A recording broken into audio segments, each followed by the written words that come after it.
Okay, dear students, we are back to the third session of our class. Today I'll be talking about this gravitational potential. This one. So, before we talk about gravitational potential, let's look back again what we did last time. I was defining gravitational potential energy for two masses m1 m2 separated by a distance of r. The gravitational potential energy at a distance of r, it was equal to minus g m1 m2 divided by r. This is the equation of gravitational potential energy. And how did we define that? If you keep this at rest means this is your reference point, then how did you define that? Work done. Whatever work done in moving a mass m2 from infinity up to this point B. Suppose say you bring this mass m2 from infinity and keep at the point B, that work you have performed, that work done is known as gravitational potential energy. That was the derivation we have seen before. This is the derivation. And the most important calculus formula, that is for integration, that we use, it was integration of x and dx with the limiting values from a to b. It is equal to x n plus 1 divided by n plus 1 with the limiting values from a to b. And the expansion looks like this. X is replaced by b. So you can write b power n plus 1 divided by n plus 1 followed by minus. X is now replaced by a, so it becomes a power n plus 1 divided by n plus 1. This is the actual expansion of the formula. And this is what we call as the definite integration. And we use it a lot in derivations concerning this gravitation and all. Okay, this is the brief introduction again. So now let's come back to gravitational potential energy. Before we go for derivation, let me give you the idea. What is this? Suppose this is the planet. Let us say this is the Earth here of mass m. Let us say. Choose any point you like. Suppose you choose a point P. Let us say. Then what happened? You need to bring a mass again. One more time. Bring this mass. What type of mass?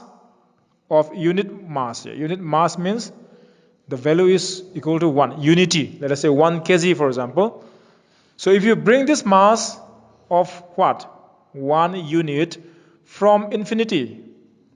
Bring it from infinity and keep at the point P. Okay? So that energy that you use or that work you have performed, that will be called as gravitational potential, VR, provided this distance from the center of the earth is r, for example. VR is equal to minus g m for the mass here divided by r here. This is the equation that we will be deriving here. And in the earlier case, if it is gravitational potential energy, remember the second mass, this second mass, the one that you were moving at all, it was denoted by m2. Okay, and this is not equal to 1, not unity. Okay, and this was taken as what? m1 here. So equation was ur is equal to minus z m1 m2 divided by r here. This is the main difference here. In gravitational potential, the other mass that you bring is unity. Otherwise, it can be written as m also. These two equations are exactly the same here. Only the difference is m1 is m1 is written as capital M, m2 is written as what? Small m here. There is a difference only. Okay. So after we know the definition, let us go for derivation. Still remembering the figure? Say for our derivation, let us take it as m1 again. A. This is m2 now. This is B. Okay, so potential at the point A, let me call as VA. Potential at the point B, let me call as VV. And this one is the reference point. Reference point here. Reference point means it doesn't move. You have to keep this one fixed here. Similarly, energy at the point A also. Let me write UA here. Energy at the point B, let me write as UB here. So, change in potential. Let us see. What is that? Change in potential will be simply equal to VV minus VA. Similarly, change in energy also. Change in energy also equal to what? UB minus UA. Alright. So change in energy last time in the last derivation, or this also can be written as, this one can be also written as what? U R minus U infinity. Just look back at the derivation here. It was given, I have written it many times, like U R2 minus U R1. This was the actual equation. This is for what? Change in energy. It was denoted by du here. Change in energy. So in the other derivation, we have already substituted that R1 is equal to infinity and R2 is equal to R. This was the substitution we made. So after you put this one, the equation is simplified as R2.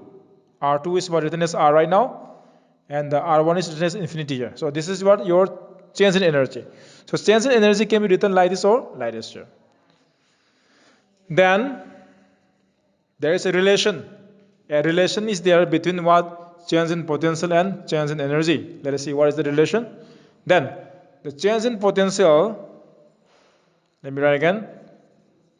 Change in potential is simply equal to change in energy should be divided by the mass here. This is the formula that you should not forget it. Change in potential is equal to change in energy divided by mass. So using this, change in potential now becomes what? VV minus VA now. This is equal to change in energy. Let me write this one. UR minus U, then what? Infinity now divided by M here. So if I take point A as reference point, so if A, this is taken as reference point here, keep in mind the point that does not move. If that is the reference point, the potential must be zero at that point. So if this point is not moving at all, then what? This potential should be equal to zero. Then VA must be equal to zero. At the same time, energy at infinity is equal to also zero. Let's not forget this. The potential energy at infinity is equal to zero. Simply because the energy equation that you have got last time, U was equal to minus Z M1 M2 divided by R here. So if R is infinity, too far, infinity, what to do? R should be put infinity, right? So it means infinity is equal to zero here. Okay? That's why energy at infinity is equal to what? Zero. Therefore, let us see how do you write this. VB minus VA is equal to UR. Let me still write UR right now divided by, because this is going to be zero right now, minus zero divided by, what is this? M is written here.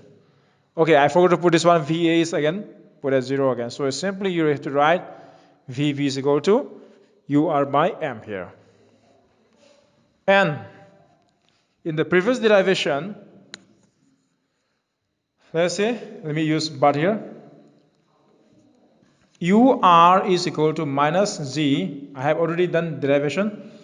M1, M2 divided by R. So if you use here Let us see how this equation changes. But before you substitute it, let's take a case. This one, M2, this is M1, this is M2. So suppose this is art of mass M. And another mass is simply what? M here, mass M here. It means M1 is equal to M and M2 is written as what? M here. I'm just using these values here. Then what happened? The UR now becomes minus G. Instead of M1, you can write what? M. And instead of M2, you can write M again. Divided by, what is this? R here. Okay? So let me call this equation number 1 here, and this one is equation number 2 here. So what to do? Let us use this 2 in 1 here. So using 2 in 1, you put in the first equation. Your equation becomes VV is equal to this one. UR is here. So 1 by M into minus GMM divided by R here. So MM cancel out. So leaving minus GM divided by what is this? R here. So if that point B, that point you choose, the other point, this is what? A, this is B here, where M1 is written as M, M2 is written as what? M here. If this point is at a distance of R, let us say, then what? This V can be written as what? R here. This is the equation of gravitational potential at a point. Now, how do you represent it in figure? This is your art. Let's say mass here, the center here. This is the point. You keep here point P. How far is it from the center of the art? R far here.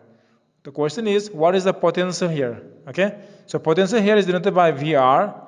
This is equal to what? Minus G, universal constant, and take this mass M here, divided by the distance only here. And remember, how do you define it right now then? The gravitational potential at a point P can be defined as the amount of work done in bringing a unit mass. That mass is disappearing because we have already put what M is equal to 1 here. So how do you say? Gravitational potential at a point P can be defined as the amount of work done in bringing a unit mass from infinity up to that point here. So this is the equation. Okay. If you want a shortcut method, I'll tell you here. It's very easy. Your equation was UR, the potential energy here. This is equal to minus G M1 M2 by R. So what you do is just use M1 is equal to what? M. And M2 is equal to what? M. Okay, is equal to what? 1 here. It means what? The second mass just put as a value as 1 here, unity. Then what happened? Your equation becomes what? Minus Z. M1 is what replaced by M here, and another M2 is what written as 1 here, divided by R. So at this time, this is not going to be potential energy. This is going to be what? Simply gravitational potential. If you write together, the two mass together, this is what? Gravitational potential energy. So if you remove this one and just put the value as 1, it changes to simply what? Gravitational potential. That is the difference here. Okay, this is your derivation, and I hope you understand it. And just go through all the videos one more time and keep on watching the videos repeatedly, and you will be able to catch up all these points here. Okay, then I'll stop here for today and see you in the next class again.